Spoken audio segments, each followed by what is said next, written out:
Do you remember?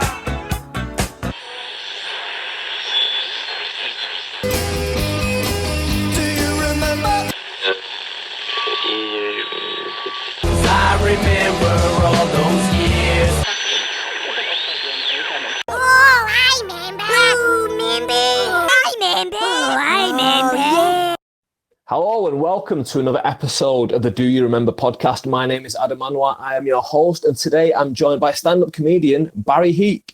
Hi, Adam. Really glad to be here today. Looking forward to digging into this. Me too. I'm glad to have you in today. For those of you who've already not read the title, we're going to be talking about 2002's Spider-Man. So for the people who might not know, can you give us a brief synopsis of what Spider-Man was?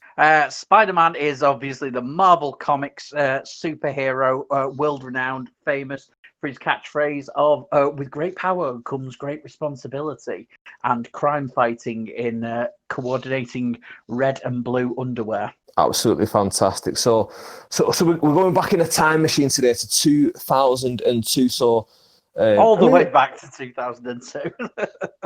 Do you know what? It's 18 years ago now. It's a long time you think about it. It's grim to think it's that far along. It seems like yesterday. It does. It definitely does. But so when was the first time you heard of Spider-Man then? Not specifically the film, but like the character. When what's your first recollection of that? Well, it's going to go even further back. It's going to go all the way back to the 80s. My first real exposure to Spider-Man was a Saturday morning cartoon show, which was Spider-Man and his amazing friends, where Spider-Man teamed up every week with Iceman and Firestar. And that was really where I got bit by the Spider-Man bug, and went on from there. Right. Okay. And like what? So we're talking the 80s then. So what was the appeal when 80s. you saw this cartoon? I don't know. It was just something that really, of the whole gang, that really kind of got me together. But then I loved Spider-Man as a character. And then obviously the comics were everywhere. It was the 80s. Spider-Man was kind of really big as well. So I started reading everything and just really got into the character. I think what I kind of liked about him is that you had Superman and you had Batman as characters, but Spider-Man was a bit cheeky because he was a bit quippy and a bit bantery. That I think it was just really the fun nature of the character that really kind of got me hooked, and I've been really a lifelong fan. Cool. So was like Spider-Man like your gateway into like the comic world, or were you a fan of anyone else before this? Spider-Man was kind of like my light gateway in. So, I really liked Spider-Man. I'd read the odd things. I wasn't really into the Marvel comics as such. That really happened with the X-Men TV series, which was 1992. That was really where I started properly reading the comics. So I would have been about 14 or so. So I knew of Spider-Man. The X-Men were actually in the Spider-Man cartoon series. But yeah, Spider-Man's been the big lifelong obsession in all media, but comic books specifically was the X-Men, which is what drew me in. Right, interesting then. So seeing as you were a fan from the 80s, when you heard that this film was coming out around 2000, well, it came out in 2002, but when you heard it was coming out, what was there like an excitement? I mean, obviously this is kind of pre-internet. The internet's around, but it's not as wide as it is now. Yeah, so what you had internet message boards around this time. So it wouldn't be as like, you could go online, you could chat. I mean, there was like stuff like AOL where you could do that. But yes, there was message boards where, somebody'd leave a comment and then you'd comment underneath there. But it actually went even further back than that. So do you remember the 1989 Tim Burton Batman film? Oh, yeah. Around that time, because that just exploded, superheroes were everywhere, and as what happened, studios announced like, we're going to do this, and when that happened, James Cameron announced he was doing a Spider-Man film. So it was in development like kind of right through the 90s, and we were all waiting for it to happen, to be announced, and then it didn't, and then it changed into Sam Raimi's Spider-Man, and people were like, oh, that's going to be different, because Sam Raimi was really known for kind of the Evil Dead films more than anything. So, a real big horror maker. that was going into like a light-hearted superhero film. It was a very strange mishmash, really. Yeah, I never knew that. I never knew that he took over at such a late stage, and it was in pre-production for about 10 years by the sounds of it. So Yeah, absolutely. that's And the big thing that happened sort of like the year before as well, and I think I sent you a link before we recorded this, was there was the trailer which had the Twin Towers in, yeah. which was really weird to look back on now. If anybody's not seen this, this is basically, it was a trailer of some criminals escaping in a helicopter, and they fly in between the Twin Towers and get caught in a web. And that was like kind of the big teaser campaign for Spider-Man's coming. And then obviously in 2001, there was the terrorist attack on the Twin Towers. So that teaser was like pulled overnight. I think it was out for like 2 or 3 months. See, when you sent me that, it blew my mind because like I'd never seen it, but like Yeah, it triggered something in my mind that I heard like around this time, like 2002, 2001, that there was going to be a Spider-Man game that was pulled because of something to do with the Twin Towers. I don't know if in my mind I'm conflating the two things or not. I think there was a tie-in game to the film. And I think that had to be redone. So, like, the Twin Towers were in there, and I think they were taken out of it. I may be misremembering that as well, but yeah, they definitely pulled that that teaser trailer from cinemas overnight. And it makes me wonder what was pulled from the film, because there's nothing in the film that makes it look like there's going to be any bad guys escaping on a helicopter, does there? No, it kind of does make me wonder if that was sort of just like a teaser part of it, or if that did form kind of maybe in the montage bit in the middle where your friendly neighborhood Spider-Man maybe in there, but who knows? It was. I don't think it was an integral part of the film if it was in there. But yeah, it's really strange to go back and to see that again though, because like I say, I do remember it being in cinemas. And especially with everything that happened in 2001, to see that image of like the spider web between the Twin Towers, it's a very striking image now, isn't it? Yeah, absolutely. I mean, there's another Spider-Man connection there as well with 9/11, because within days of it, there was a Spider-Man comic put into pre-production like really fast, and it was completed within a month and then published in a regular timescale, which was basically about Marvel's always been about the real world outside your window. So, it's not set in Gotham, it's set in New York. Yeah. And it was all about how the heroes reacted to that. And it was kind of almost like, a rallying cry for America. It was Spider-Man's reaction to something on his doorstep happening that he couldn't save. And it's a heartbreaking comic. And even if you go back now, you do get goosebumps reading it. But yeah, it's a very strange like time capsule of this era. Yeah, definitely. I never knew about that either, that comic book. I kind of want to go out of my way now to dig that out and try and find it from somewhere. I will send you a link to it somewhere.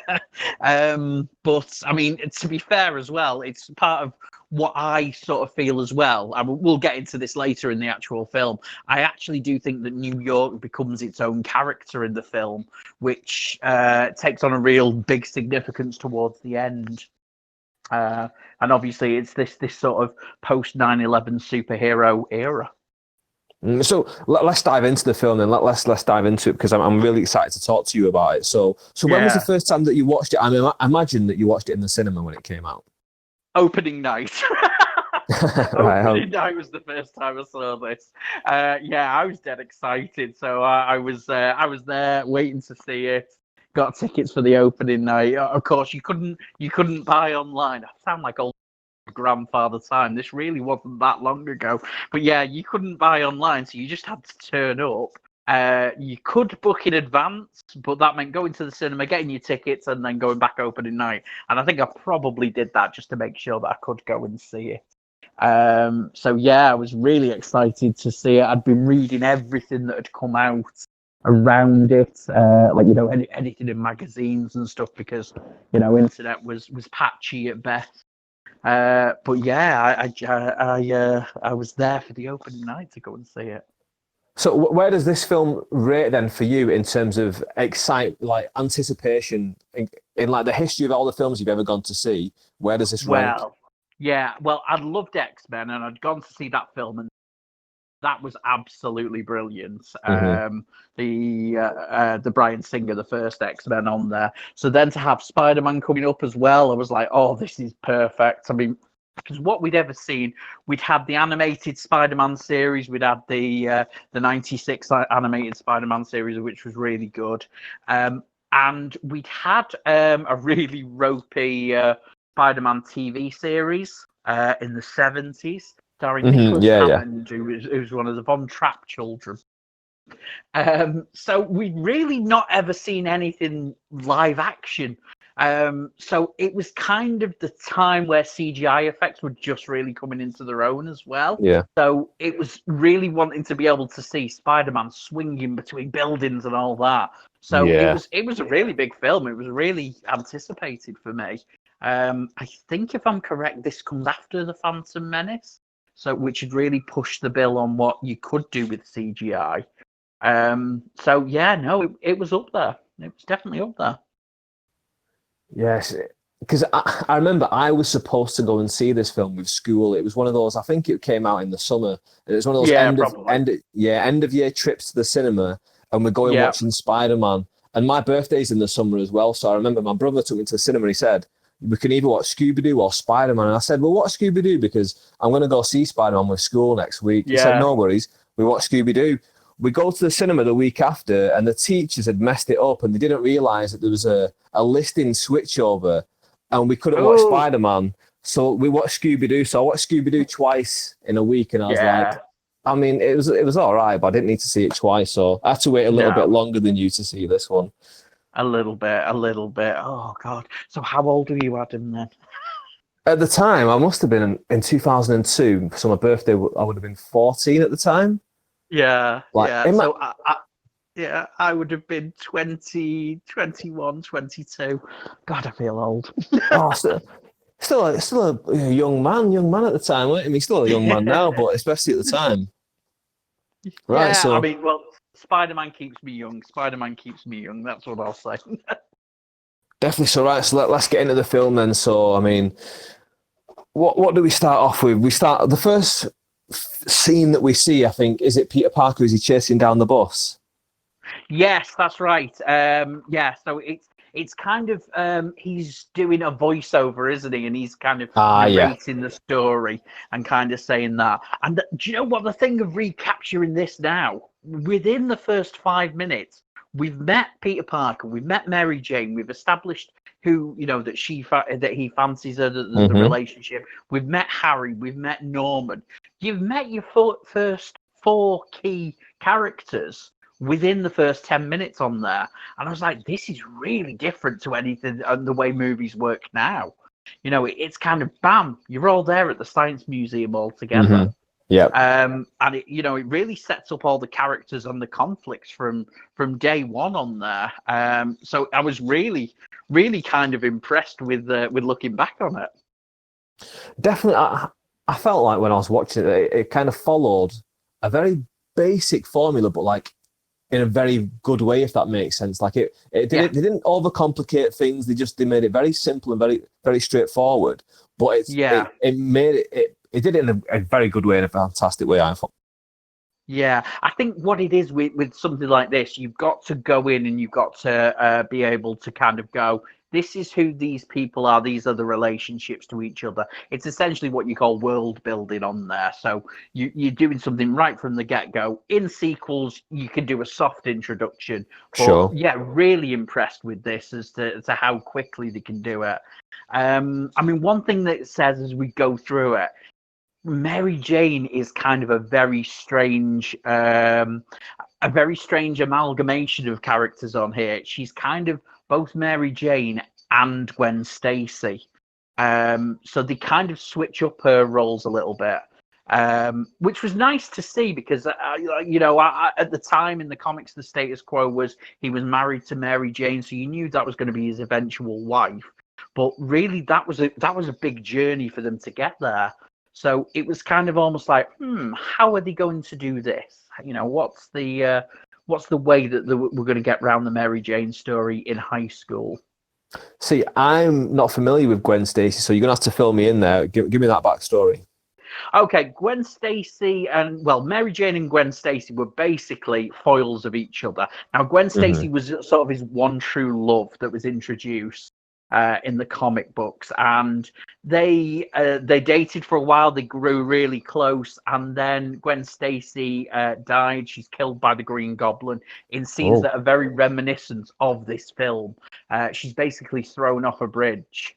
And Spider-Man fails to save her. So it's very similar to what goes on here. And then Mary Jane had kind of almost been a comic relief character. And then once Gwen dies, she changes and develops a bit more depth as a character. And then becomes Spider-Man's, true love from that point on. With a few separations, obviously, for the drama and everything over the years. But it was very interesting because they were never in high school together. She didn't live next door to him.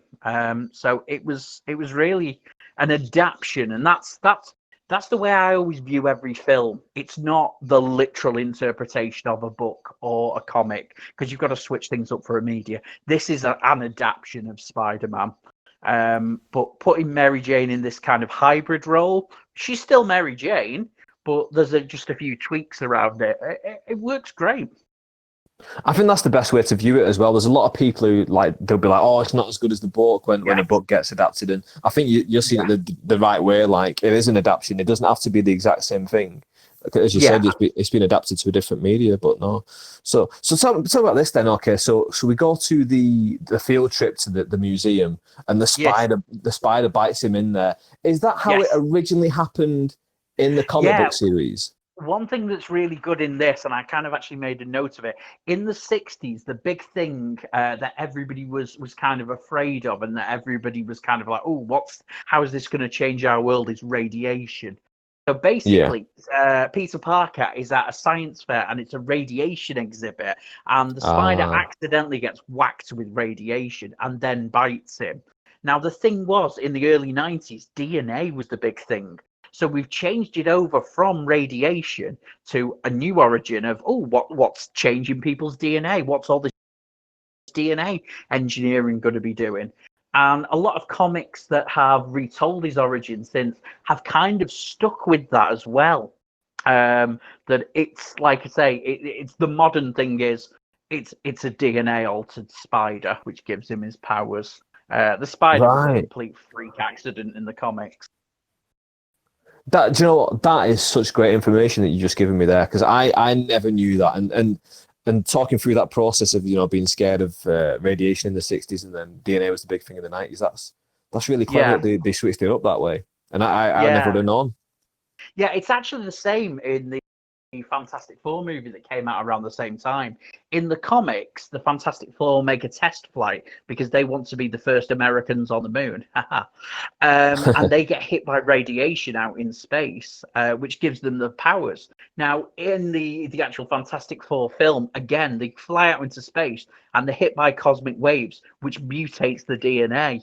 It's very interesting, like I say, that everybody was jumping on DNA as the big thing and the big horror thing as to what could happen in there, as opposed to moving on from the 60s. Stories change, stories adapt, and that's really what Marvel, I think, have always been really good in doing it. Yeah, definitely. I mean, it sounds like it from what you're telling me. So we're in the field trip. We start to establish that there's kind of going to be a bit of a love triangle, because Peter fancies Mary Jane. Harry's saying go up and talk to her. He doesn't go and talk to her, so Harry does himself. And again, I didn't realize this was Franco. Early James Franco. It's brilliant. Yeah, I mean, I've seen this film I don't know how many times when I was a kid, but I'm like, now knowing who James Franco is, like I had no idea that was him. I'd seen him for all these years, so that was interesting to see. But yeah, so we've seen this love triangle develop within the thing. We've seen that Mary Jane's got a boyfriend as well, who obviously he kind of gets pushed to the side later on. But what did you think of this scene? Who that was? Did you catch who Mary Jane's boyfriend is? No, who is it? It's a young Joe Manganiello who goes on. He does a lot of big films, but he was like really big in True Blood. Very young. Later on, he's like a wolf man, so he's like fully bearded, and here he's like young and clean shaven. I was like, oh, young Joe Manganiello. Yeah, I mean he's an adaptation of Flash Thomas, who's a bully in the Spider-Man film. Yeah, he's kind of ticks the box of the bully role. It's good that Mary Jane's with him because again, it just sets up that tension that she's this untouchable idol that he loves but can't have. And the metaphor of her living next door, you know, he's so close to her and he sees her when she's down. Yeah. Is kind of really nice, actually, I thought. What I've kind of put from there is we see the characters sort of develop as well. Because there's a scene where Peter and Mary Jane are next door, and then he sees her dad shouting at her, and then she immediately puts on there. And then I kind of went this time round, oh, so Mary Jane is wearing a mask as well. And it's a lot of the characters in the film have duality about them, and that's kind of a big theme that goes through. Definitely. I was thinking this as we've been talking, that they managed to create this, like you said, a duality in the characters and stuff like that, but also kept it basic enough so that someone who was a child like me at the time, I could watch it and enjoy it without having to like think too much of what's really going on here. But at the same time, if you're really involved in the universe and you know the characters and the backstory, they're also like feeding you what you need as well, if that makes sense. Yeah, absolutely. I mean, it goes even further down. I mean, Flash Thompson in here is kind of a one-note character, and that's all you need him to be. In the comics, it really developed that he was Peter Parker's bully, and he'd make his life miserable in school. But he was a massive fan of Spider-Man. So he was like Spider-Man's biggest fan, ran the fan club and everything. So again, there was that great kind of, adversarial relationship on kind of both ends. That even though Peter Parker was Spider-Man, when he'd see Flash Thompson as Spider-Man, he was like, oh, there's that bully who's also my biggest fan. So, it was great. Stan Lee crafted a really, really great, really nuanced world, I think. Oh, it sounds like it. I mean, because I don't know a huge deal about the Spider-Man universe besides what I've seen on film and television. Basically, I know like very tiny bits, but from what you're explaining, it sounds a lot better than what I ever imagined. Yeah, I mean, the Marvel did something which was really different at the times. Superheroes had very much been that one note. That they were like, they were this big, tough, invincible person that would go out and beat up the bad guys. Marvel made it more complex. They had real world problems. So you touch on this, and I think a little bit more in Spider-Man 2 that Aunt May is struggling with money and Peter's trying to support her and trying to do that while being a superhero.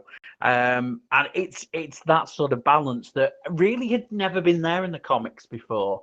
So this is an introduction to Spider-Man's world is great because it gives you the characters and it gives you just a little bit that you need to know about them. Definitely, and you just mentioned Aunt May. This is around the time that we meet Aunt May and Uncle Ben. Yeah. And like Peter Parker's, he's starting to turn into Spider-Man in his room, and he's not having dinner. And then I like how at basically the exact same time is when Osborn is turning into the Green Goblin as well. Yeah, that was kind of I picked up on that as well. This is where I'd put dual origins on there. And I tell you what, though, in this, the Green Goblin, William Dafoe is kind of what I say is the MVP in this film. He is just so camp and just over the top and really sort of plays it brilliantly. And it's even the bit where he goes into like this chemical chamber. just to explain, if anybody's not seen the film, he is Norman Osborn. He's Harry's father, and he's basically trying to develop a military flight suit and drug enhanced combat system. Now he needs to test it on himself to make sure that it's working. And one of the side effects were psychosis and mental instability, which boy does he do. But it's just like little nice things there. I always think in sort of these blockbusters on there, if you go too grim and gritty, you're going to lose people on there. It's those little touches of humor. And it was like for me, when Norman's on the table and it's like, they put the metal things on, he goes, oh, it's cold.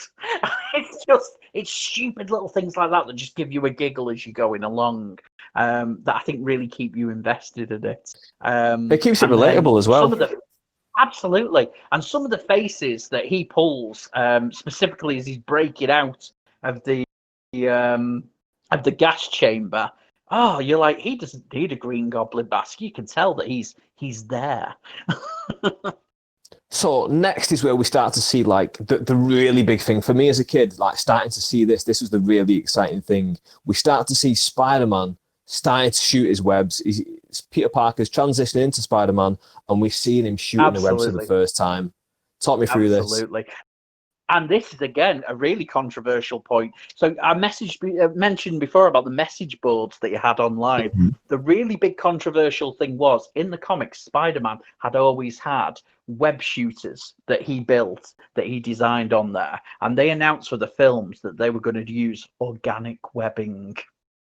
And the fans really went absolutely mental over it. And they were like, you can't do that. Spider-Man builds that. And it's like, I think it was 100% the right decision because, you've got to have a side thing as to why he built web shooters and why he came up with this compound and everything. Just by having him shoot them out of his wrists, you cut all of that unnecessary story out and you just get straight to it. This whole scene with him developing his crawling abilities, his super strength, his web shooting, up and away webs. It's great. It's pure fantasy. And for me, it's pure wish fulfillment. If you were a teenager watching this, I think you'd be like, oh my God, that's it. I could be doing that. That's what I want to do. Especially when he stands up to Flash Thompson as a bully, that, he's got the power now that he can take back. I think that's something that probably most young boys would definitely resonate with. 100%, 100%. You're seeing this nerdy kid who is like, even the bus driver's bullying him at the start of the film and like can see him banging on the side of the bus and won't stop for him. And now we're seeing him, he's been bit by a spider and it's turned out that his bad luck is turning into his good luck. And he's like, what are these shooting at my wrists? And like, he's starting to turn into like, not necessarily the cool guy, but he's starting to turn into someone like a lot more confident in himself and like a lot more like, absolutely, I'm the same person I was before, but like other people are going to start to respect me as well. Like, and I'm going to be, kind of play it straight. And it's the whole thing that now Peter has what he sees as the power that he can stand up for himself on there. That it's gone from Mary Jane being this unreachable thing. Mary Jane, they've had a couple of connections now, a couple of moments where now she knows he exists. She always did know he exists. But Peter knows that she knows he exists. That sentence kind of got away, but you know what I mean. And that really, I think, is what pushes him into kind of going, I'm going to design the Spider-Man costume. I'm going to get this fancy car to impress Mary Jane. And this is a really nice thing to put her into the origin story, actually. That, she's absolutely somebody that he wants to impress. Definitely, and this is where we start to see him. He's looking at, he's looking in the newspaper and he sees the advert like wrestlers wanted $300 or whatever it is. $3,000. $3,000. Yeah, $3,000. A shitload of money back in 2002. Oh, I mean, can you imagine now, like a teenager getting $3,000? Never mind in 2002. That's like astronomical. But so obviously, Uncle Ben's dropping him off, and now we're starting to see like a stroppier side of the teenager starting to develop. Like he says, like, "You're not my dad. Stop acting like it," and stuff like that. Yeah. The thing is, as well, and this really hit me watching it this time on there. We all know that Spider-Man's mantra is, "With great power comes great responsibility." Mm-hmm. I would put money on there's people who know that phrase, "With great power comes great responsibility," and they don't know it comes from Spider-Man. I think it's Definitely. just one of those often repeated things. Yeah. And in this version of it, Uncle Ben says to him, "With great power comes great responsibility." And his reaction is, "Get to fuck." It's like, what? Yeah. It's this time I watched it round and he's like, "You're not my dad. Don't want to start acting." I was like, I can't believe you just said that to Uncle Ben after he said the great line. And it's, of course, he says that to him, and it's the last thing that he says to him because, Uncle Ben's going to die. The writing's been on the wall right from the start. But he's been told that, but he has to learn that. And that's really what the whole thing with the wrestling becomes about. Yeah, and it adds that extra layer to what that sentence means, doesn't it? Because it was the last words that he said. Because, like, how does it come about in the comic that? To be honest, it's not quite the same. It's later on, basically, at the very end of Spider-Man's first appearance. The actual phrase is, "With great power, there must come great responsibility." So it's kind of a misquote. And then later on, it's reattributed to Uncle Ben. Right. But to be honest, this to the end of the wrestling scene, this is almost Spider-Man's first comic. This is it in a nutshell. To the burglar. So, I mean, I was actually kind of interested because I know you're quite into wrestling, aren't you? You're quite. I am, yeah. A bit of background with it, yeah. How does that whole thing stick with you? Is that quite realistic, or? I think for the Spider-Man world, it was perfect. Typically no, because you can tell like the way that he's throwing him at like Macho Man Randy Savage is the wrestler in the ring, and the way he plays Bonesaw, doesn't he? And the way that he's throwing him around, you can see that he's on wires and stuff like that. I mean, you can't see the wires, but like you can tell he's. Do you know what I mean? He's throwing him around like that. But I mean, for the Spider-Man universe, everything has to be amped up, doesn't it? Of course. This is Bonesaw versus Spider-Man, so he has to be throwing him around, and he has to be an over-dominating presence.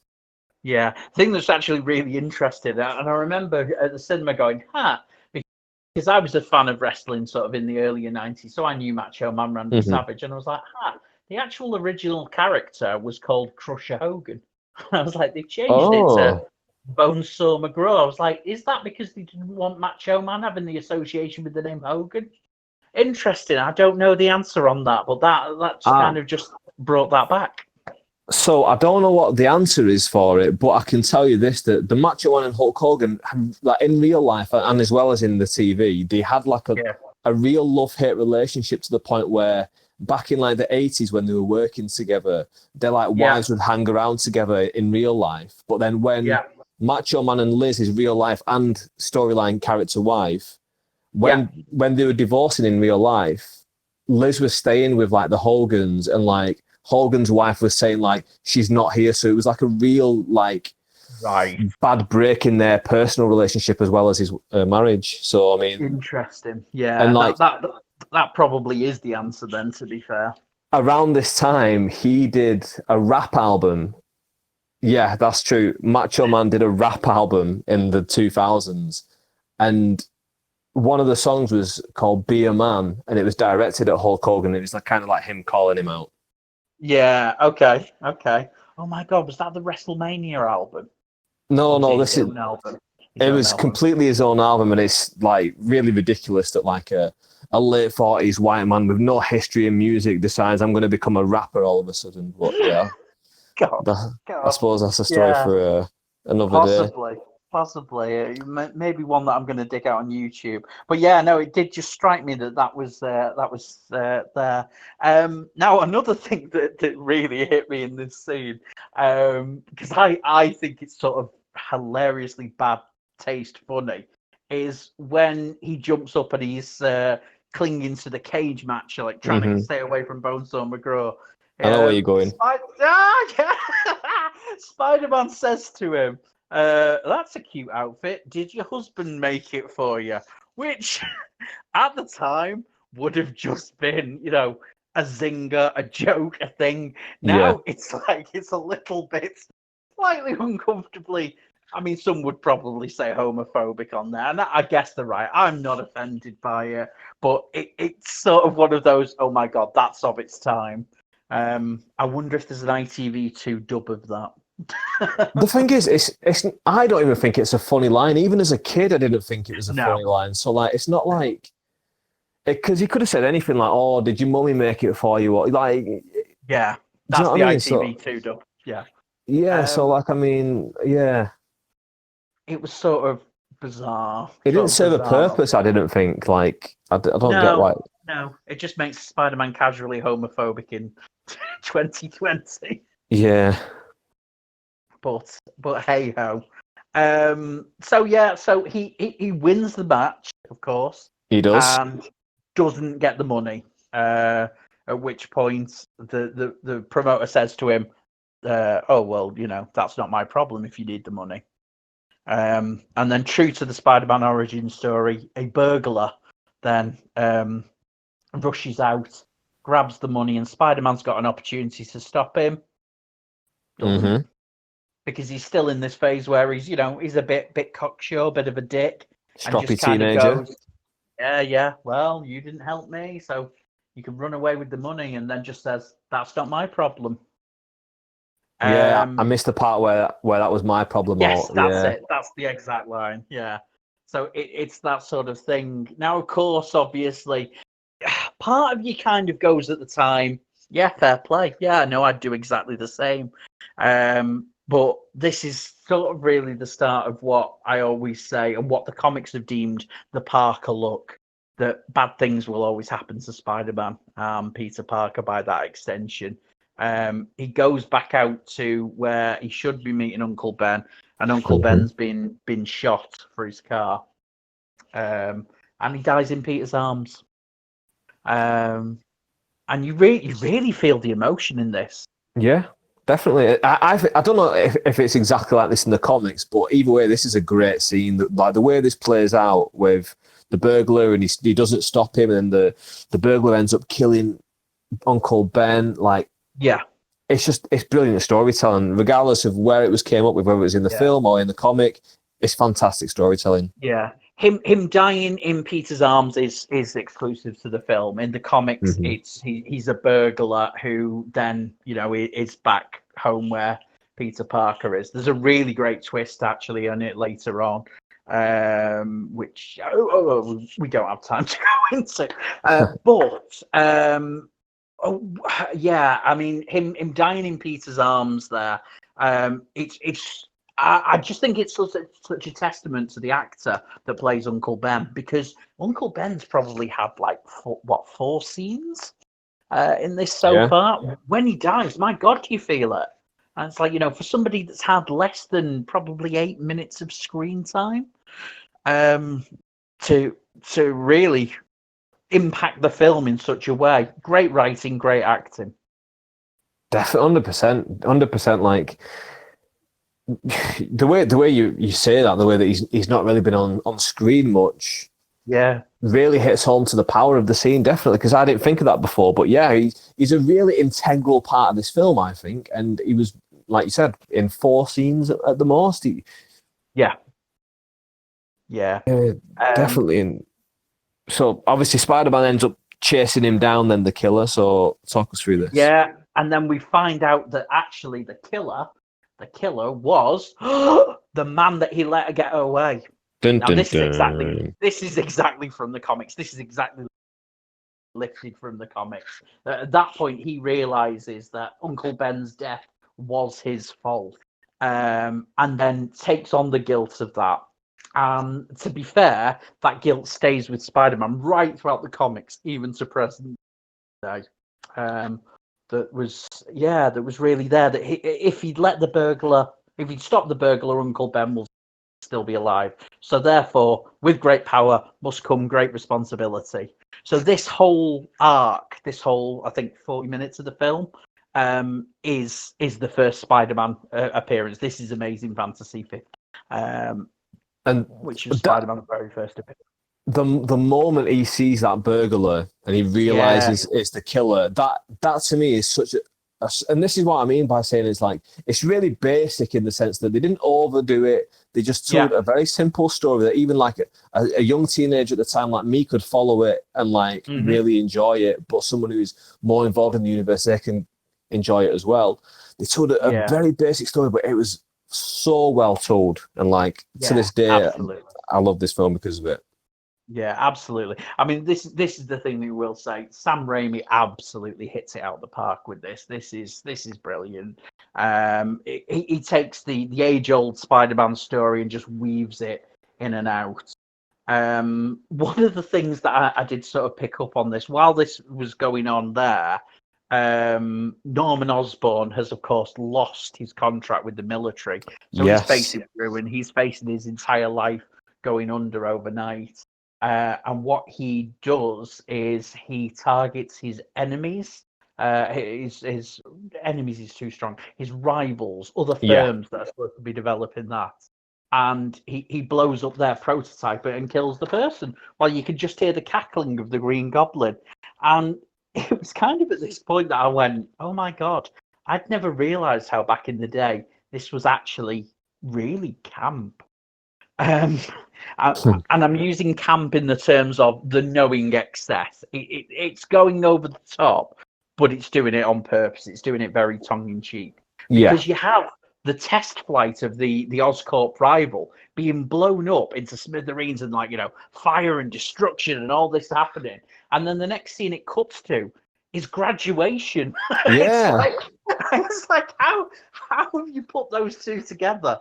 Not like I say, when I was rewatching it, I had a little bit of a laugh at that, and I was like, "Oh my God, this is high camp." But of course, what we're seeing Spider-Man, Mary Jane, and Harry all graduated high school, and they're announcing that they're going on and they're all moving to the city once they're done to move on to go to college. Mary Jane leaves her boyfriend here as well. I think, does he offer a ring or something like that? And she says no. Yeah, she throws a class ring back at him. Such an American thing, that is. Yeah. So we transition there. Now, I've got to say as well, this era of Spider-Man. So you've done basically Amazing Fantasy, which was Spider-Man's origin, which was one comic. And then you've got Spider-Man issue 1 up to about issue 45-ish, which is Spider-Man in high school and just exploring everything. We kind of just skip over that and go, right, well, do you know what? He's graduating. He's going to college. I was like, okay. Yeah. That's a long time period that we've done. But, of course, during that time as well, he's been Spider-Man for a little bit as well. But he needs to start earning some cash. And this introduced us to... Oh, yes. Oh, yeah. What I will say is the greatest comics character adaptation ever. Bring me pictures of Spider-Man. Love it. Yeah, love it. I want pictures of Spider-Man. This J.K. Simmons is just J. Jonah Jameson. We talked about adaptations earlier on, about how characters change and everything. My God, he is just... It's like he just took the panels and just went, I'm just going to do that. Yeah. Brilliant. No adaptation at all. Brilliant actor. Yeah, it's just... He is J. Jonah Jameson. I wrote 3 words in my notes about this, and all I wrote was Jameson is perfect. That's all I wrote. Yeah, exactly. Well, I've put J.K. fucking Simmons, most accurate portrayal ever. Now, I mean, you get a little bit of it. J. Jonah Jameson is a very complex character in the comics. You have him being this hardened old goat newsroom. Bring me pictures of Spider-Man. I want to, $100 on my desk for the next one. But he's a real nuanced, ethical journalist on there. Later on, you see a hint of that when the Green Goblin blows up his office while Peter Parker's there, and he's basically saying, tell me who takes these photos of Spider-Man, and he will not give Peter Parker's name up. He is potentially going to die to protect his source. And I'm like, oh, J. Jonah Jameson, J.K. Simmons. I mean, no spoiler, but Far From Home, where they brought him back as as J. Jonah, I was sat in the cinema on my own and I punched the air. I was like, oh my god, because I didn't know it was happening. It was a great surprise. But yeah, J. Jonah Jameson is the editor of the Daily Bugle, and he knows that Spider-Man is a story. He wants pictures of Spider-Man. Peter Parker has decided he's going to start taking photos of Spider-Man to get money, basically. And this was really the setup of Spider-Man for me. That Peter Parker, photographer of the Daily Bugle, Spider-Man crime fighter, takes the photos, sells them on. Brilliant. Yeah, and this is where we start to see the montage, isn't it? We start to see him fighting crime, but I mean, yeah. I mean, I don't want to go off the Jameson thing too quickly because, like I say, I think he was absolutely perfect. Every moment he was on screen, I think he steals the film. To be completely honest with you, I think he steals the film. I think any time he was on screen, you could have put him on screen with any character, and he's in it with the main characters here. He's in it with Peter Parker and the Green Goblin. Yeah. And he steals the scene. He's the one you're looking at, and he's the one that's really, really making it. Yeah, I wonder how much screen time he actually has in this whole film. He's, like I say, he's one of your takeaways in there. And once again, he does it with very little screen time. Yeah. Just so great. I know he was very well received at the time, and I remember everybody raving about him and how good he was, which means in the second film he does have a lot more screen time, and they get him a bit more involved in it, and indeed the third one. But yeah, I can't say enough good things about J.K. Simmons and J. Jonah Jameson in there. I'm so glad that they brought him back, and I hope that's kind of used in the Spider-Man films going forward as a big thing. Joe, I didn't even notice that they'd brought him back when I watched it. I'm going to have to read. Was it in Far From Home or Homecoming? Yeah. No, so it's Far From Home, and it's basically the teaser trailer, the end credits bit, where he does a Daily Bugle thing online, and he's like, "Oh, it's J. Jonah Jameson," but he's bald. He's bald now. He's not got the Jameson flat top. But I was like, I don't care. Yeah, he's still perfect. So I don't care that he doesn't look like Jameson anymore. On there, I mean, they've done a really cool thing in the comics. The current status quo is, after 40 odd years of not knowing that Peter Parker was Spider-Man, Jameson now knows and is an associate of Spider-Man, and it's wonderful. It's wonderful comedy timing. So it's a great change to the status quo. Nice.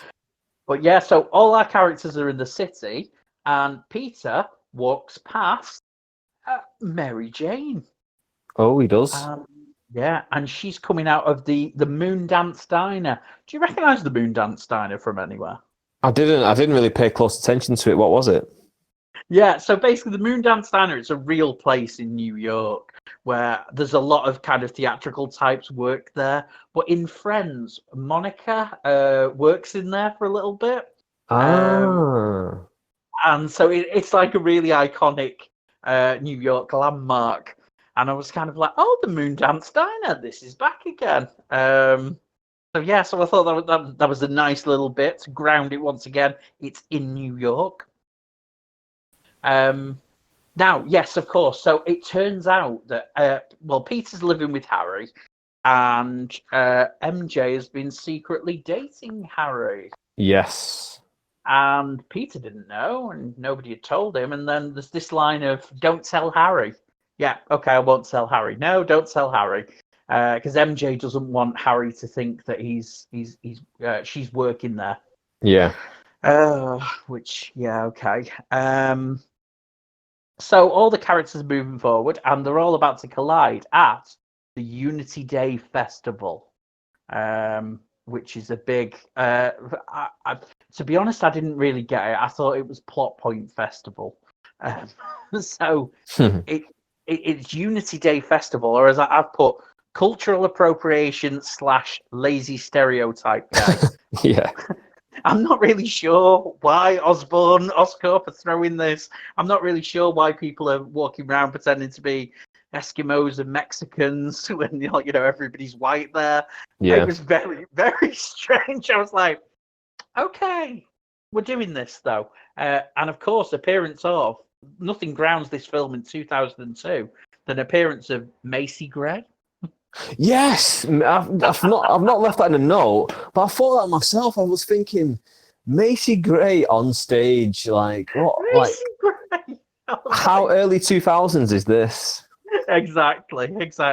I think like 2002 was the year that Macy Gray had that one album out, and then we never really heard of her again. So I was like, oh, it's nice to see Macy Gray. I'd completely forgotten she was a thing. Yeah, I mean, I'll be honest with you. If it wasn't for also Training Day, I would just completely forget about her non-stop. I mean, I remember she had that "Try to Walk Away" and I Stumble Yeah. song, but like besides Training Day, that's the only thing that sticks in my mind. And when I saw this, I was like, "What? Macy Gray? How did I forget this? Like, this is so bizarre." Yeah. So yeah, she's singing her Nutmeg Fantasy, and then Harry wanted MJ to dress for his dad. In I black. put, yeah, in black. I put this feels creepy. Yeah. So he really wants us to dress up in, and she's there wearing a cute little Chinese style dress, and I was like, cultural appropriation. Of course. Of course. At which point the Green Goblin attack. The Green Goblin. This is actually we've teased, we've heard, we've seen glimpses of. This is our first big Green Goblin attack. Yes. Sorry, just to stop you 1 second, is another thing that was really, really striking watching this in the benefit of hindsight is to see, I think we even see like a steam trail behind him as he's flying through the sky in New York. And I was thinking, this looks exactly like the tower attacks. Like when I saw him like coming into shot. Yeah, it is that you see him coming before he arrived. Mm-hmm. That it's that very foreboding, foreboding attack on there. But yeah, he kind of just bombs the shit out of the board of executives who were all trying to fire him. R.I.P. He does. He's getting rid of all his rivals again. Yes. Hey, what do you think of the design of the Green Goblin? I thought it was all right. I think they could have, I mean, to use the term used before, I think they could have camped it up a little bit more. I think they could have gone a bit more over the top with it. Yeah, it's kind of very, I've kind of put Power Rangers. It kind of reminds me of a Power Rangers Green Goblin on there. Yeah, actually, now you mention it, yeah. I'm sort of not mad at it because the design of the suit is supposed to be a battle suit on there. And then when we've seen Norman's house, we've kind of seen him having all the different masks around there. So the Green Goblin mask is obviously his own little twist on there. But I was like, I'm not mad at it. I'm glad that they went with the back glider because the original Green Goblin appearance, he's riding a broomstick, and I think that would have been a mistake. So really? I'm happy. Yeah. After that, he switched to the back glider, which I'm not mad at it. It's not brilliant. It's interesting, and it is of the time. I would be interested to see an updated Green Goblin where we would go with that now. But yeah, so the big thing is obviously everything gets blown up. Mary Jane falls, and Spider-Man swings in and catches her. Mm-hmm. We have our Stan Lee cameo as well at this point. I missed it. What was he doing? Oh, so there's a child, basically, some rubble's about to fall down, and Stan Lee grabs the child and pulls them away. Saves them. So, and it's worth saying as well, Stan Lee cameos weren't a big thing at this point. this is probably one of the first. He has one in X-Men. He'd had a few in the Marvel comics, like any of the adaptions. He was in a really bad Incredible Hulk TV movie. But yeah, he Stanley saves the day, and Spider-Man saves Mary Jane and swings off with her. Now, I made a note on this. Well, when I was saying about camp, we're obviously trying to do special effects, and we're trying to do them within a budget. So you don't have to CGI everything up. So while Spider-Man's swinging off with Mary Jane, there's a scene where she's clearly hugging a Spider-Man dummy against a green screen. And Spider-Man is just so rigid. And she's hugging him and looking at him and being like, oh, you're amazing, Spider-Man. But it's a dummy. Again, that sort of inadvertently helped with the camp value, I felt. Oh, definitely. And this is the first time that we see Spider-Man save Mary Jane, isn't it? When was the next? Was the next time on the bridge? Was that the second time? I think it is. Actually. Yeah. Oh wait, no. The second time is coming up soon. Is in the alleyway, isn't it? Oh yes, of course. Yeah. Yeah. Muggers in the alleyway and an upside down kiss. What happens between then and then? I can't remember. Well, yes, of course. There is a point later on where Spider-Man's got a Spider-Man, really, and that's the whole thing. Now, there's a point where I've put Green Goblin kidnaps Spider-Man later on. Yeah. And there's a whole thing on the roof where Green Goblin delivers this whole monologue about how you're going to fail and how you're going to people want to see you fail, and it's really sort of putting it down. And I've just put, because of the Power Ranger style Green Goblin costume, all the acting is done with the eyes. All of Willem Dafoe's acting is done with his eyes, because he can use his body, he can use his eyes. The mask is this kind of rictus grin, so he can't use his mask on his mouth on there to act. And how expressive he is with that eyes. He goes from pity to mania, all over the joints. And yeah, it's sort of just great, really. Yeah, I hadn't picked up on that, but yeah, you make a really good point, that because I'm looking at a picture of it right now where like he's holding Spider-Man by the neck, and it's all in the eyes. It's all in the body language, and it's in the eyes. And it is a really masterful performance, really. Yeah. It was. This is like building into what we've not really mentioned it yet, but like this kind of weird relationship that Peter Parker has with Norman Osborn, where like earlier on in the film, like he really respects and admires him, and Harry even mentions that like Peter Parker's the son that Osborn wishes that he had and stuff like that. And now they're in characters that the hero and the villain, they're now having this kind of intricate relationship as well. It's that absolute duality that we talked about before, that all the characters are intertwined with each other. And there's an upcoming scene with the Thanksgiving scene where really I kind of think all of that kind of goes, all the characters are there together. And it's so subtle, and it's so it's so understated on there. But before we obviously get there, we have, as we just said, Spider-Man saving Mary Jane and this fight with the muggers in the rain. And I just think this is beautiful. It's absolutely beautiful, because the stage combat that he's done is Spider-Man is trying to save Mary Jane from some muggers, potentially / rapists. That was certainly how I read the scene anyway. And, I agree. Just the way that he is choreographed to be fighting them, it's so graceful, and it's almost like ballet, basically.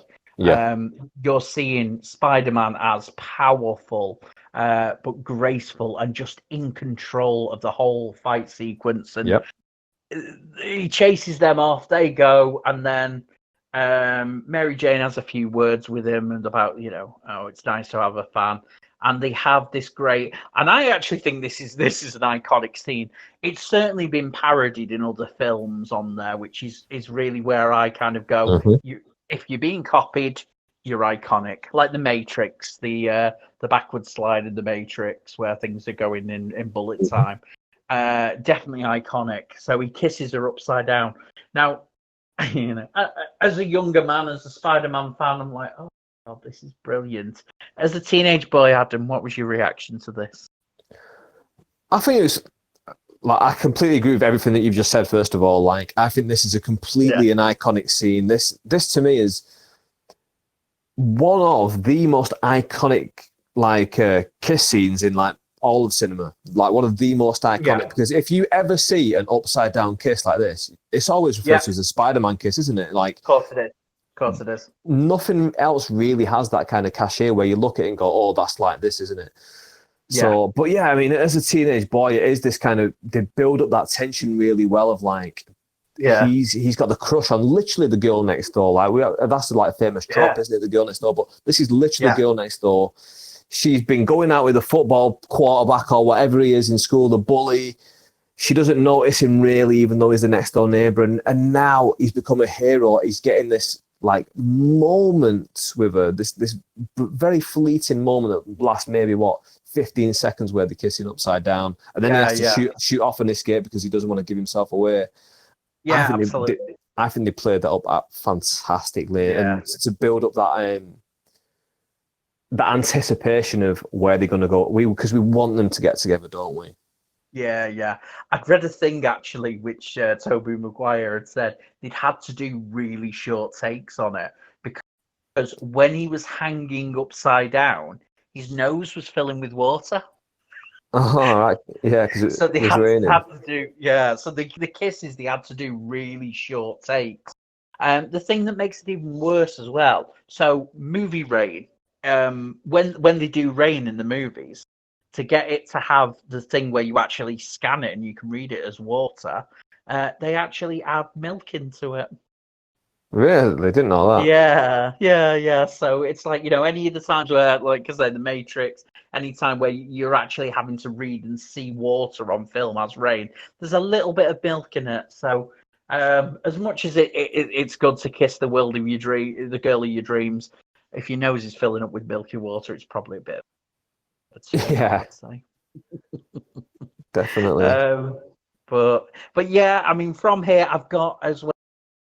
There's the fight in the fiery building, which is good. It serves its purpose. This because really it's just so Spider-Man can get wounded on the arm by the Green Goblin. And we see the way that he's being treated as well by the law enforcement, where they're like, "Oh, we want to arrest you, but then I need to go back into the building or whatever." And then he's like, "Okay, I'm gonna be here when you come back, but I'm not coming back. All right, go anyway." Yeah, exactly. It's that weird relationship they build between Spider-Man and the police. Yeah. I mean, that's always this big thing in the comics that, especially after Gwen Stacy dies, the Bugle misreports it that Spider-Man killed her. So then some people on the force think that they should be arresting Spider-Man. The others have been around for a while and seen that Spider-Man stops criminals and stops doing that. So they're like, why would you arrest somebody that's helping us out? So there's always this very mixed reaction to Spider-Man in the comics. So this was a really nice scene to have in there that, Spider-Man will help you, but at the same time, we should be arresting him because he's a vigilante. So yes, as you mentioned, it serves its purpose, this scene, because Spider-Man, he gets the injury, and then it's Thanksgiving, and this is where Osborn realizes. It's Thanksgiving. Yeah, it's this big American thing. Now, I've just actually made notes on this because there's a lot more going on in this scene than you probably think. There's a bit of discussion about Aunt May kind of saying, Norman Osborn's, well, he's kind of sloppy, isn't he, in Peter's room? And she's like, all great men are. I was like, oh, Aunt May defended him there. But the colours that all the characters wearing are very telling. So, Mary Jane is there. and she's wearing a dress, which is black. Ah, yeah, she is. Yeah. Yeah, so this was obviously the black dress that Harry wanted her to wear. So Mhm. she's there to impress Norman Osborn. Mhm. Peter comes in and he's wearing a tie and a green shirt. So Okay. he's wearing the Green Goblin's colours, which I thought, oh, okay, interesting, weird. Hmm. However, Norman Osborn is wearing a blue shirt with a red tie. Wait, I'm gonna have to look this up once. Go on, keep talking. Yeah.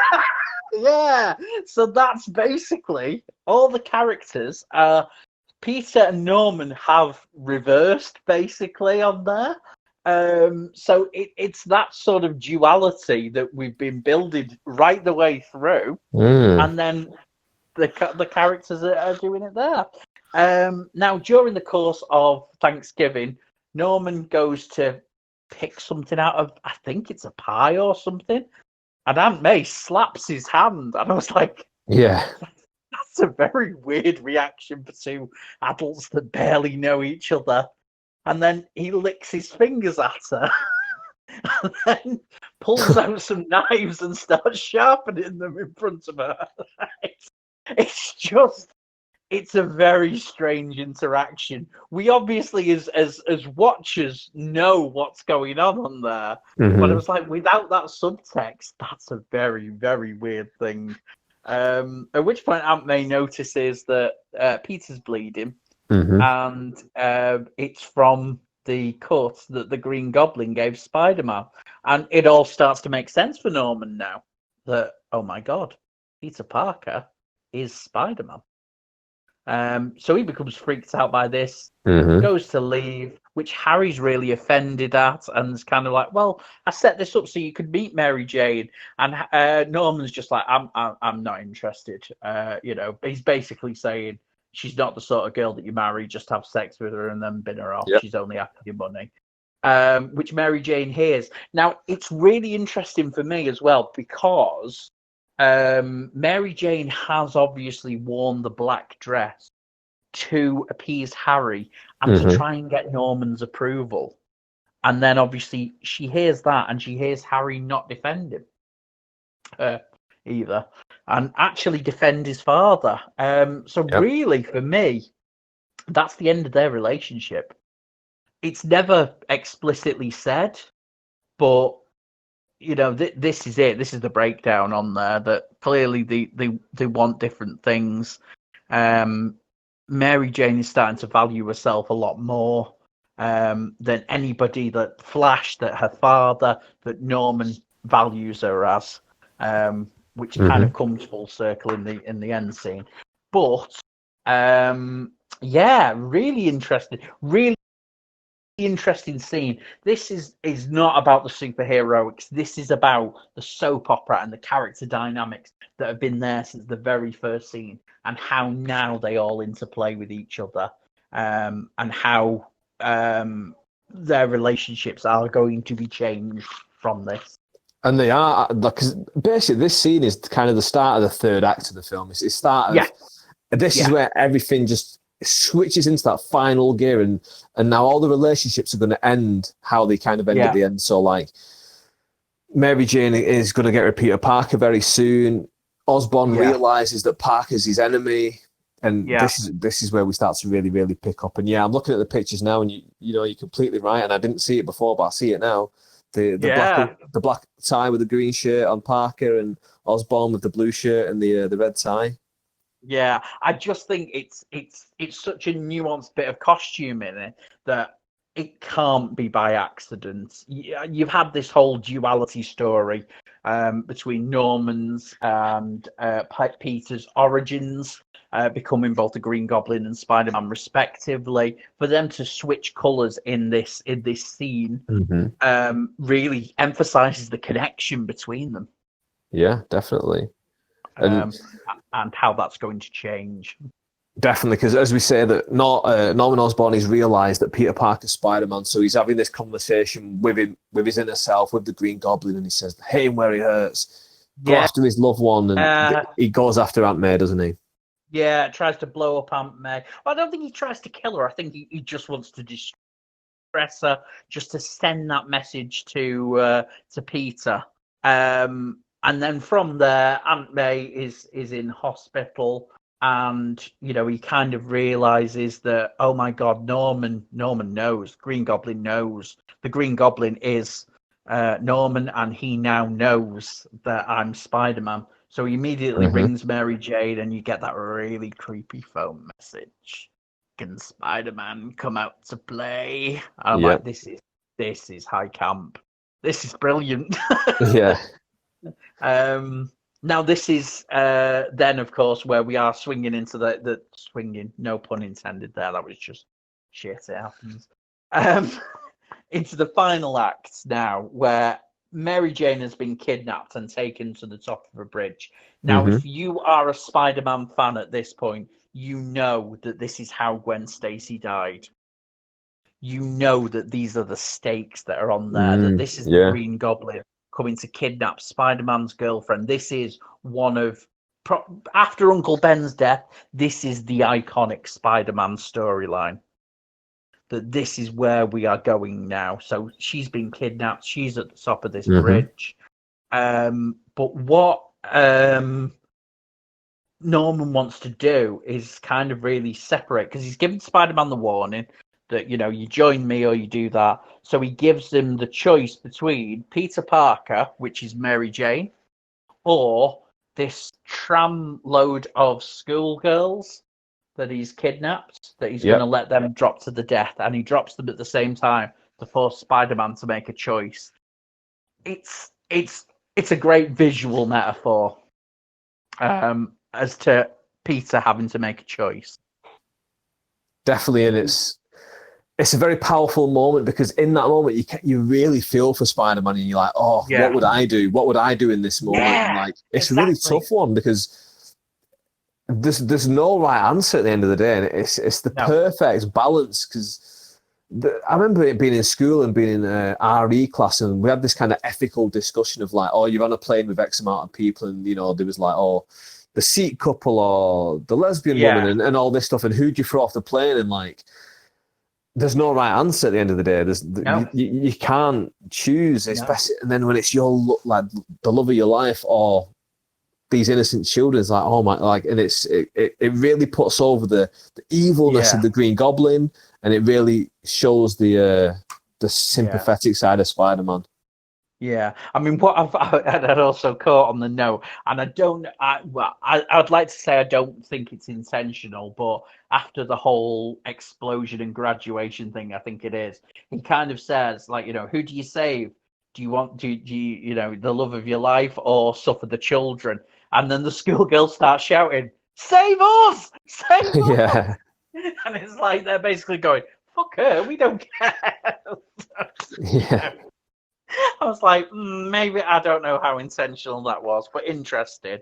But what Spider-Man makes the decision to do is to save Mary Jane, and then use the momentum to swing around and catch the trolley with all the schoolgirls in. So he's going to save both on there, which leaves him vulnerable to the Green Goblin attacking him. Now, part of what he does as this is he's webbed with one hand. So he's holding the balance, and then he's holding the trolley full of the girls, Kids. the schoolgirls on there. Yeah, the kids there. And then he basically says to Mary Jane, "You have to climb down." And at first she's like, "I can't. I'm weak. I'm this." And then she finds the strength to begin climbing down, and that's been Mary Jane's evolution. That her always being told by people right throughout the film that she wasn't good enough, that she was trash, that she was this, that she was just this airhead, that she was basically this woman that Harry should just use, that she wasn't any worth. And then Spider-Man tells her, "You can do it." Yeah, and that's you've got where value. Mary Jane. Yeah, that's where Mary Jane goes, "I can do it, and this man that I love has belief in me." And does it. So that's sort of really her character arc come to head here. Now, I'm really not interested. Not interested. I'm really not sure as to where I land on this next bit. So the Green Goblin is attacking Spider-Man while he's trying to save the kids. Yeah. And then all of the New Yorkers start rallying round and start throwing stuff at the Green Goblin to save Spider-Man. Because they're like, he's trying to save children. What are you doing? Yeah. Now, this is what I was talking about where New York becomes a character and takes on a life of its own. And somebody says, you attack one of us, you attack all of us. Yeah. And like I say, with this post 9/11 world that this was in, this was so powerful. I can never watch this moment without getting goosebumps and without welling up a little bit, because I don't know if this was in the film before that happened or if this was put in the film because of that happened, but it makes this really powerful statement about New York. Spider-Man is a New Yorker. He's one of theirs. Yeah. I remember being in college and there was a big... Like I did media studies in college, and there's a big thing on the wall that someone had done in a different class, and it was basically about not proper kind of propaganda, but not really, but like basically like all the films that came out in America around the Cold War, Rocky IV, Top Gun, and all this stuff, and how it was all very Americana and all like America's great and Russia's shit, basically, and like it really feels to me that like this is the post 9/11 version of those films. That Spider-Man was really doing this because, you're completely right. And I thought the same thing when they were on that bridge and they're saying, like, oh, you mess with one of us, you mess with all of us. They're trying to give this New York is bonding together and they're gonna fight back against the forces of evil. And like they might not have much because all they've got is bricks or like rods and stuff like that. But they're still gonna bond together and try and beat this guy who's got more power than them. Yeah. But the thing is, at the end of the day, yes, they do just have bricks, but it's enough. It is.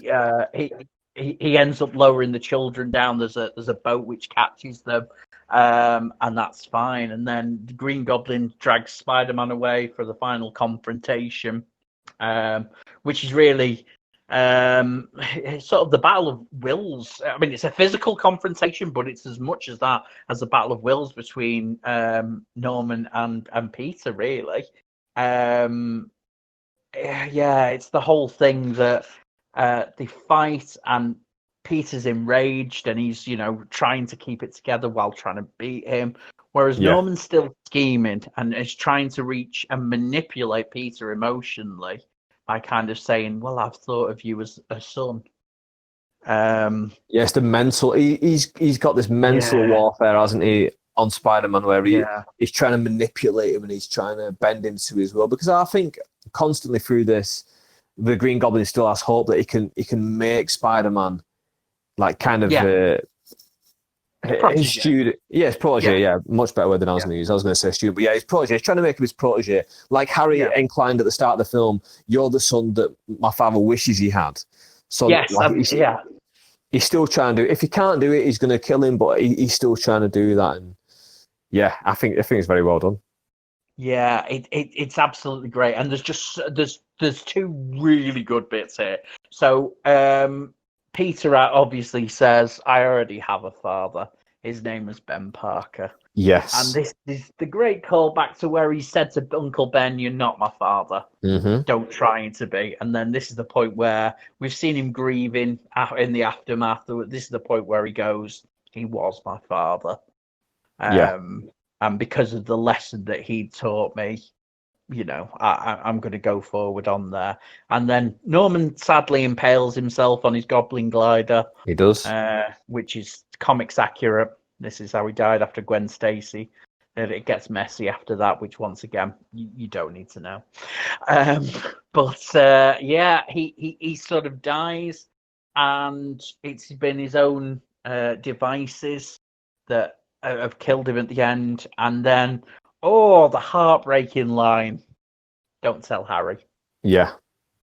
And it's like he would not have known of that conversation between Peter and Mary Jane. But once again, everybody's trying to keep Harry separate here. So Norman's dead. And to touch on that, on what you said before. No, sorry. About how this, like, is a callback where he says, like, I have a father, his name was Ben. Yeah. This really feels like Spider-Man's redemption now. Like how at the start of not the start of the film, but like kind of the start of this story, he's been a stroppy teenager. You're not my real father. And then that ultimately leads to Ben being killed because of Spider-Man's actions and not stopping the burglar. Now he can save the city, he can save the girl, and he can do the right thing. And he can not just admit to other people, but he can admit to himself, I did have a father. I do have a father. His name was Ben. Yeah. Really, really great moment for the film again. And like I say, Uncle Ben weighs heavy on the finale in that bit. He does. And then we see Spider-Man take Norman Osborn and put him back in his home. And this is the moment where like I've got so much anxiety when I'm watching it, because I'm like, oh no, like you can't explain this to Harry. This is like, no, this is going to be the downfall of your relationship. And like, it really tears at you emotionally.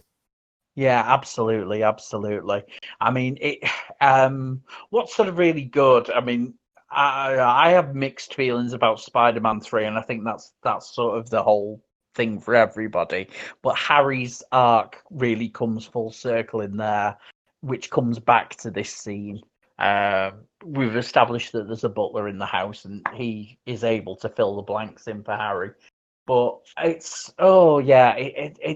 it's really awkward because Harry's obviously just a grieving young man at this point who believes, if you were in the same circumstances that Spider-Man carried the body of your dead father who'd been stabbed in, what would you believe?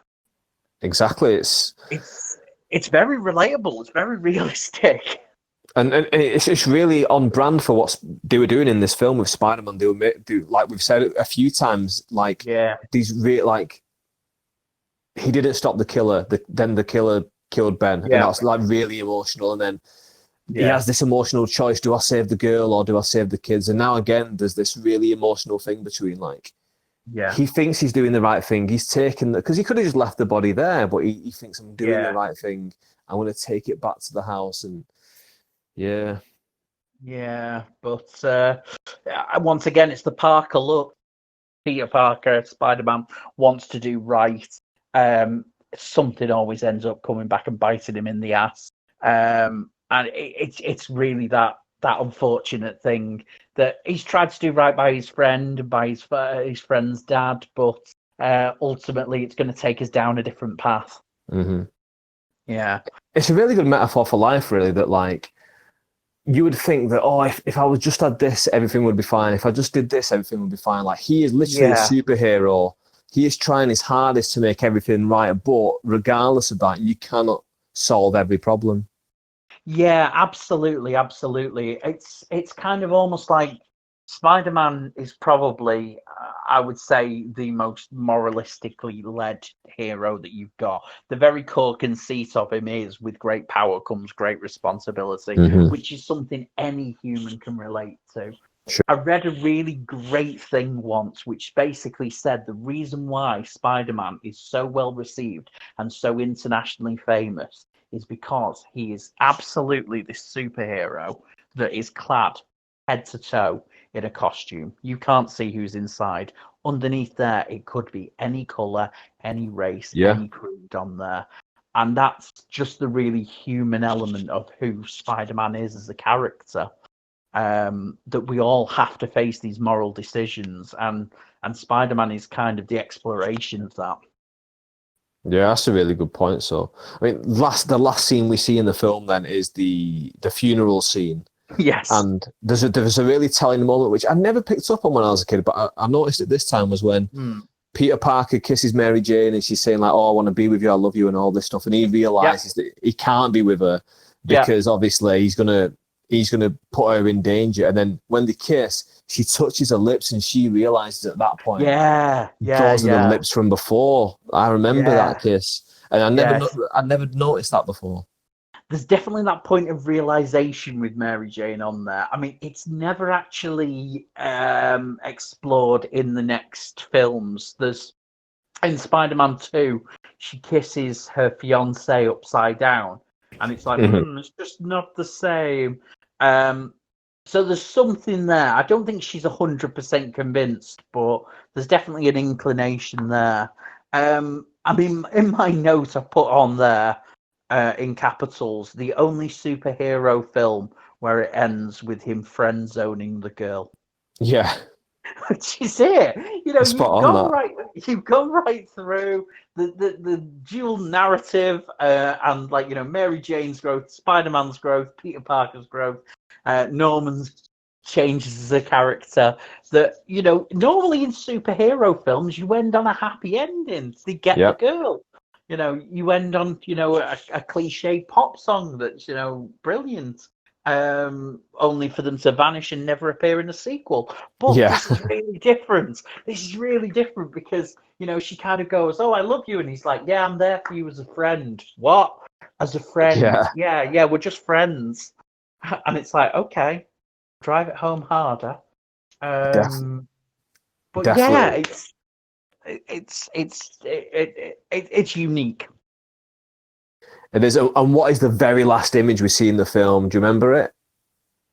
Right, yes, got it. So now we cut to the chase of Spider-Man swinging through New York and the canyons, and basically ended up on a flagpole with the American flag.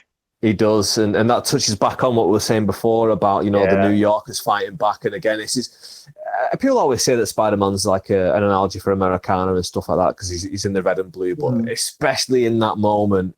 And this came out Yeah. in summer 2002. We're talking 9 months after 9/11. Yeah. He's hanging off a skyscraper in New York on the flagpole with Old Glory, red, white, and blue flying behind him, and it is very much a piece of Americana. Yeah, I think there's definitely a lot of this film was probably in the bag on there. If this shot existed, maybe it wasn't the last thing on there.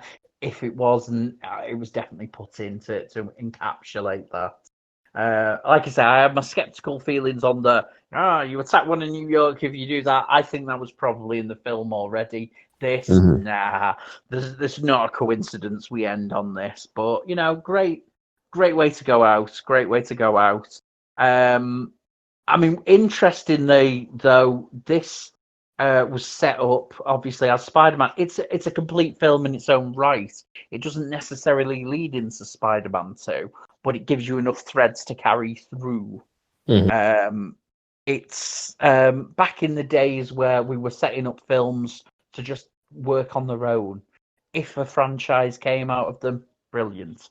I think it was a sure thing that there was always going to be a franchise out of Spider-Man. But yeah, it leaves all the characters in a really position where you go, "Oh, what's going to happen with them now? Where are they going now?"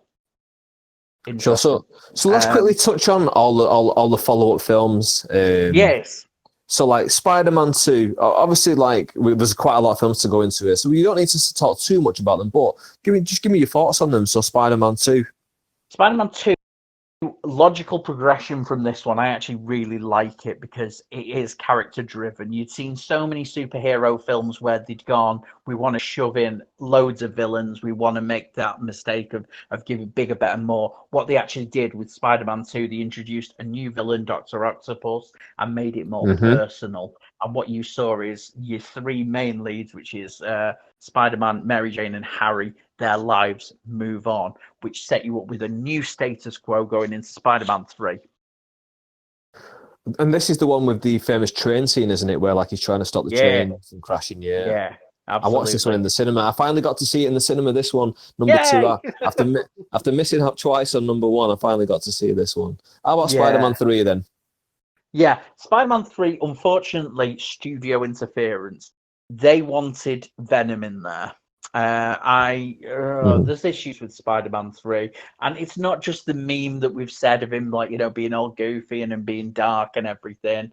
The original plan was to have it being the Green Goblin and Sandman, and it being, you know, the full circle really of Harry becoming the Green Goblin and ultimately playing out the fate. That does happen. It feels like there's a Venom bit tacked on. It's not the best Venom either. I wish they'd left well enough alone. There was supposed to be a Spider-Man 4 and 5 as well, Right. but it just didn't work. So John Malkovich was down to play the Vulture, which is spot on casting, and I would have loved to see that. And my favourite Spider-Man villain is the Lizard, who is teased right throughout Spider-Man, well, all through these Spider-Man films, and he would have took centre stage in Spider-Man 5. Sam Raimi was very much a fan of the Jack Kirby, Stan Lee era, which is all the classic Spider-Man. They didn't want to go too modern. They were forced to put Venom in, which ruined the film. And then Sam Raimi didn't want to do Spider-Man after that. So you get a complete trilogy, but it goes out with a rather than a bang. Yeah. So how about the reboot then? The first reboot, was it the Amazing Spider-Man that came next? Yeah, Amazing 2012? Spider-Man, which is the I can't think of his name. Well, it's the Mark Webb was the director. Andrew Garfield. Yeah, Andrew Garfield, yeah. and Emma Stone. Really well acted. Different Peter Parker.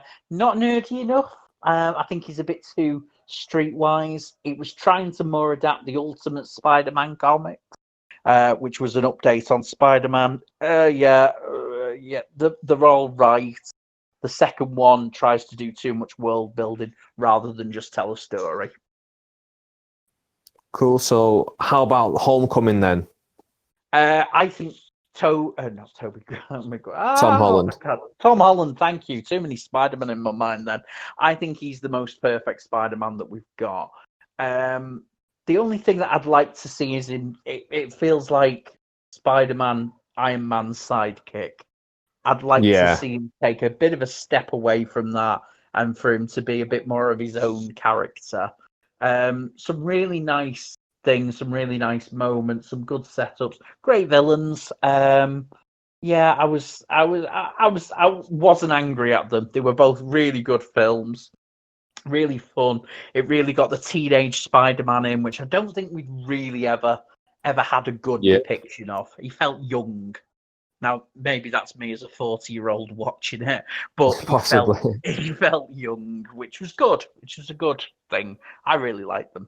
Definitely. And how about this one? Because this one really caught me off guard. Didn't know it was coming out. Really, really enjoyed it. Into the Spider-Verse. Into the Spider-Verse. I got to see a preview of it. Oh, wow.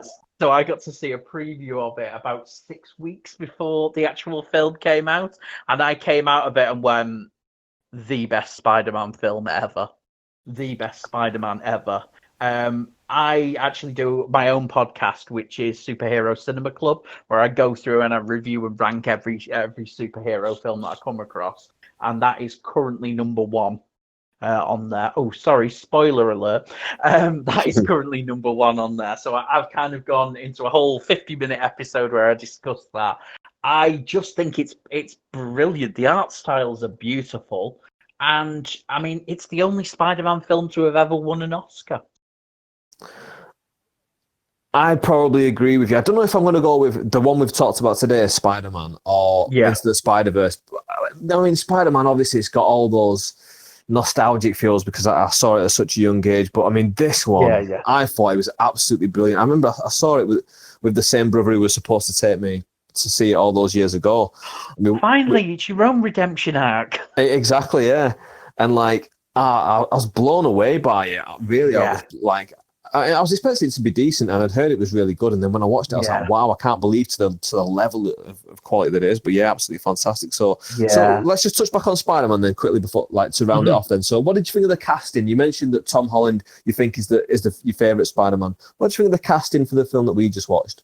Oh, I think it was absolutely great. For at the time, it was great. They were all young, up-and-coming actors. I think when you're casting somebody as iconic as Spider-Man or Peter Parker, I think if you go in with a specifically known actor, it's not going to work because you need Peter Parker to inhabit that space. Yeah. So, like, you know, if you were to go in with, say, Leonardo DiCaprio at this time, that would be Leonardo DiCaprio as Spider-Man. It wouldn't be Spider-Man.